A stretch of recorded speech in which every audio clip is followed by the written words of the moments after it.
okay, buddy? Here he is, Anthony Joshua. Welcome to the pro game. We've got a massive star on our hands.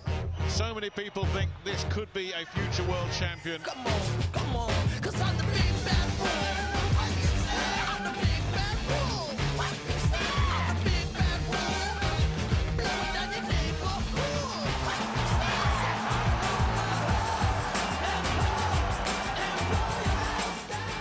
That's what the fuss is about.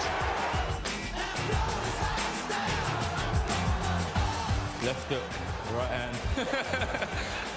Boxing ain't complicated. You got two arms and you got to find a route to knock them out.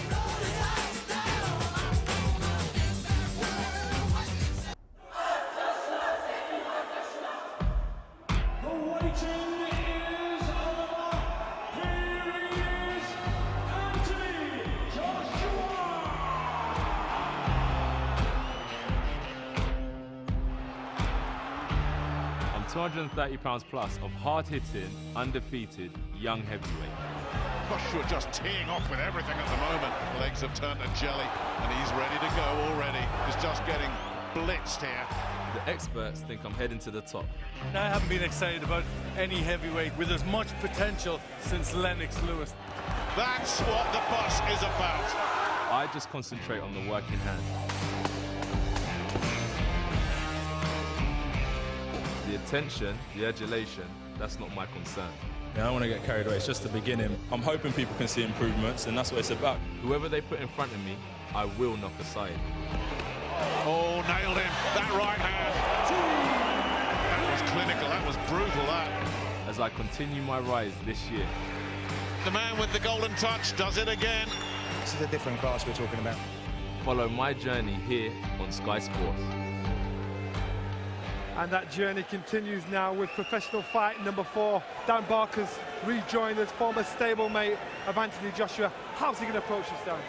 The way he does every fight. I mean, that's one thing about it. Even though he's young, he's very level-headed, and he approaches fight. He's a total professional, and he knows he's got a tough fight. You know, it's a step up.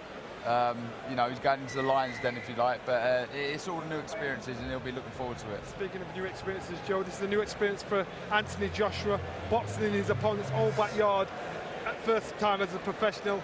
How will the Welsh crowd treat you?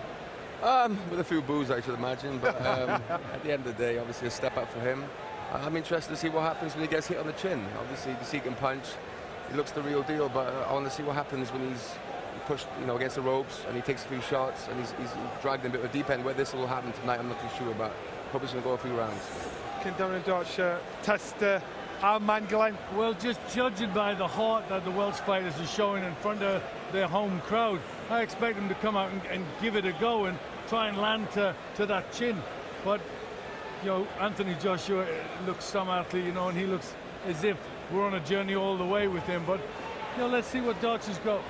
Okay, let's see how this goes, and let's see if the crowd can give him a little bit of a cheer, make him feel at home. Let's get back to the action with MC John McDonald.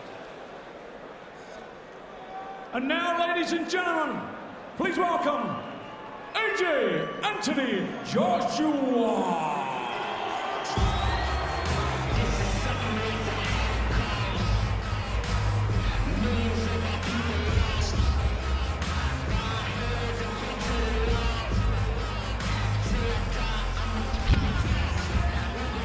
Was greeted with those few boos that you heard the guys talking about. I don't think this fella would have been bothered one way or the other whether they cheered him or booed him. He's been so businesslike, so professional in his fledgling career thus far. Anthony Joshua just seems to take it all in his stride. And here he comes again for fight number 4. His attitude and his temperament, absolutely perfect for this business, Jim. Yeah, but any improved every time we see him. Now, we know the level he's boxing at the moment. We know he's going to win. It's a question of, you know, how quickly he's going to win. But the way he's delivering the punches, the balance, the way he moves around the ring, the way he sets up opponents, manoeuvres opponents for the huge punches. We know he has the talent, we know he has the size that heavyweights these days, and we know he has the power. And then it's going to be a great journey with him. I mean, I see him, I don't want to put it straight on his shoulders, but I see him going all the way to the top. I really feel he is a terrific talent. put on a few pounds since his last fight as well. He's had a couple of little niggly injuries. He's put on 7 or 8 pounds, but it's all muscle. That's the bad news for Dorian Darch. Another Olympic gold medalist fighting the Welshman earlier in his career. Back in 1989, Lennox Lewis against Andrew Gerrard at Crystal Palace. Andrew Gerrard was rough and tough, but Lewis far too good for him. The suspicion here is that this one is going to follow exactly that same pattern.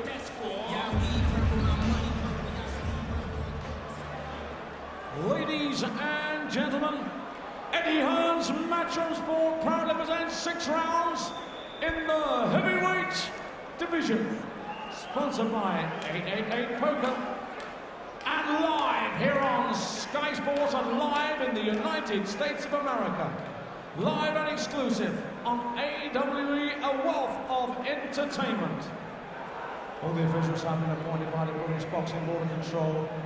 So, here we go, introducing to you firstly, fighting out of the red corner around the black trunks trimmed with blue and silver, weighing in at 17 stone, 3 pounds, 9-fight record, 7 wins, 1 inside the scheduled distance and 2 defeats. From Aberdeen, please welcome Dorian Darch. And across the ring, fighting out of the blue corner, wearing the black trunks trimmed with gold. Weighing in at 17 stone, 3 pounds 9 ounces, he is undefeated. 3 contests, 3 wins, all inside the scheduled distance. 2-time ABA champion, and that magical moment when he won Olympic gold medal. Ladies and gentlemen, it's the undefeated AJ Anthony Joshua! Time of the ball is 1 minute to a foul. Referee in charge of action, Mr. Terry O'Connor. 6 3-minute rounds in the heavyweight division. Well done, the rules pitch itself at all time. Keep it clean. When I say break, I want it straight away. Shake hands, best of luck to both. It's the heaviest ever Anthony Joshua. Put on 7 pounds since that time we saw him at the York Hall in the middle of November. And, Tony Sims, his trainer there, just obscuring that physique. If he's put 7 pounds on, it doesn't show. He's not carrying any excess, that's for sure. Seconds out. Let's see what Dorian Darch will do here. A civil engineer by trade who commutes to Bristol every day. Family man as well. He's quite realistic and honest. He says, no way I'm outboxing Anthony Joshua. I've just got to get inside, trying to rough him up and see if I can land something. But of course, that will bring its own risks as well. Joshua's already tagged him with the right hand. Well, he's thrown a couple of right hands already, which is good. He's come with a little bit of ambition. I mean, this is a huge night for Darts as well, remember. But, I mean, what a miracle it would be if he could swing a result here. Already you can see that jab of Joshua. Well, Joshua has the big bullseye on his forehead, of course. Everybody knows that if they can be the guy that knocks him off, it's a career-changing moment. So that's what Darch will be thinking. Give it a go, try and land one of those right hands. Joshua too fast for him there, and landing a right hand of his own. Darch felt that one. You know, I noticed that the last time we watched Joshua stepping back and throwing the right hand and getting power into it. I mean, that's lovely to watch. He did it again there. I mean, that really takes good timing. Feinted with the right hand there, Joshua. Not gone past 2 rounds yet, and all 3 of his opponents had something on the line. They all came with ambition. And he just dispatched them. 1, 2, 3, easy as you like. Taking his time here with Darch. Darch doing a nice job of slipping and getting a decent right hand of his own in. Good bit of work there by the Welshman.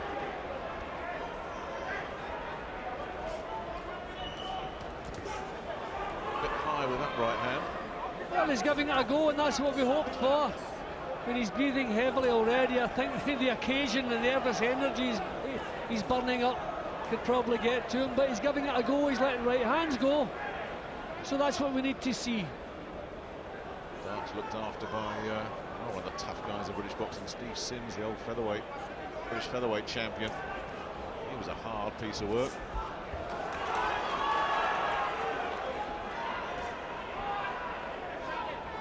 Joshua just looking to try and get that jab established, so that's a bit more like it. I mean, that's what you want in that kind of 17-stone heavyweight, you know, a real solid jab. You want the jab to be a weapon. You know, you can break opponents down with it, set them up. Still the most important punch in the book. Long chat he had with Larry Holmes, who was ringside at the York Hall in November. He was an exponent of the jab. And Anthony Joshua did a lot of listening that night. Oh, Darch walked onto a right hand and then got shaken up by the follow-up right hand. One big mistake and he was in. Joshua, and he could finish it here. Darch looking to try and fight his way out of trouble, but Joshua zeroing in. Darch survives. Almost sort of embraces Joshua as if to say, thank you for letting me off the hook. Well, look at the swelling on his face just from that one assault. I thought the referee was going to about to jump in there. It was one bit of missed timing from Darch, and Joshua pounced. And full credit to Darch for taking those shots and showing that he still wants to be here, because those would have finished a few heavyweights at this level. Full credit to him, but the facial damage that's been inflicted by that one assault just shows you the power this fellow gets into his punches. Just the bell sounded, you know, a split second too soon. Terry O'Connor did well just staying out of it there. 10 seconds. And allowed Darch to survive the round. Well done. Seconds out. Round 2. Well, at the end of October, he stopped Paul Butlin in 2. In November, Harvey Kisicek stopped in 2. Is it going to be 3 in a row in the second round for Anthony Joshua?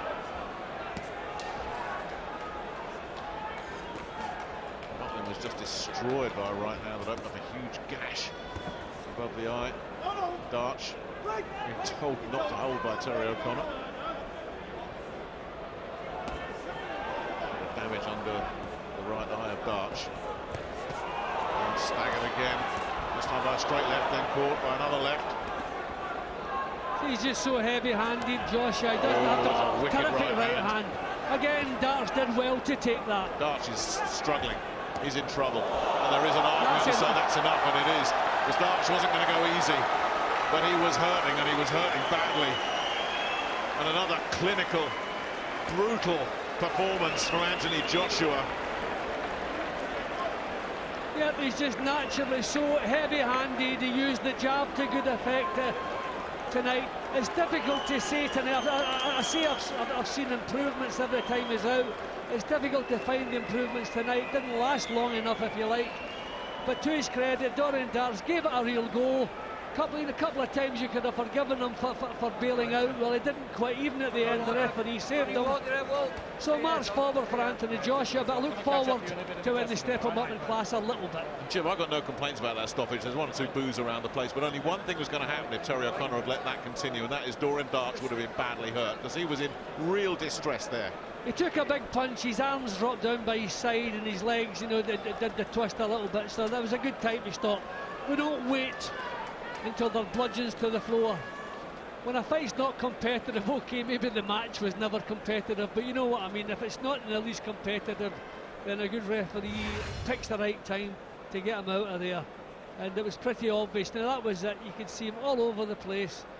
I mean, it wasn't just that punch, it was what took place leading up to it. The way the first round ended when he was under heavy pressure, saved by the bell. There was no point whatsoever in allowing this to continue, and that was a good call, the referee Terry O'Connor. And with no complaints from Darch either. It was only going to end badly. It was just a question of when, and Terry O'Connor performing an act of mercy there. Well, Anthony Joshua, obviously, we can't get overboard, you can't get carried away, but all you can say is what we've seen so far we like. We're not seeing many mistakes, we're seeing a lot of positive things, the power, as you say, the timing, the patience, a lot of good things, a lot to like about Anthony Joshua. Ladies and gentlemen, timekeeper Bob Edgeworth has recorded a time of 51 seconds of the second round. Darch in no position to continue, therefore your winner, and still undefeated, taking his record to 4 contests, 4 wins, all in inside the scheduled distance. Your winner from London, AJ Anthony Joshua.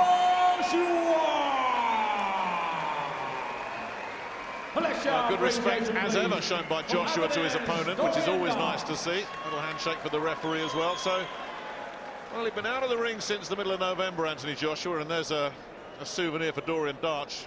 Bet you that one gets framed. But had little shoulder niggles, a little bicep niggle that had kept him out of the ring for a little while. But Joshua back with a bang. Very effective. Again, just amplifying what you went back to earlier, Jim. You know, you wonder how much he learned from that as such, but again, you cannot complain about the execution, the job that he just did there. He had his man in trouble, he put him away. Simple as that. 4-0, all by stoppage. Anthony Joshua rolls on. Well, Anthony, congratulations. Your first fight in 4 months after a couple of little niggles and injuries. First fight in semi-hostile environment. How do you feel you performed? Oh man, not too great, not too great. A few things I was noticing in there when I was getting my jab going, my 1-2s going. But you know, it is the first round. Joy's warming into the fight, and I was trying to capitalise on some of his weaknesses from early. As the round started going on, as round 2 come along, I started finding my rhythm. But next fight in March, hopefully we'll see a bit of an improvement once again. You established a jab, but you were made to miss once or twice early. Exactly that. And a few things, I'm not going to say all my weaknesses I made in there in case any of my future opponents are watching, but there's a few things I'm going to get back to the gym and work on. But that's what it's about, analysing what I've done wrong and getting it right for the next one. Promoter Eddie Hearn said just before you sat down that maybe it's the time to bring in better sparring. Yeah, that would be great, to be fair. If Matchroom could sort that out, I would be over the moon with that. You've put on more than half a stone since your last appearance on October the 5th. What's the reason for that?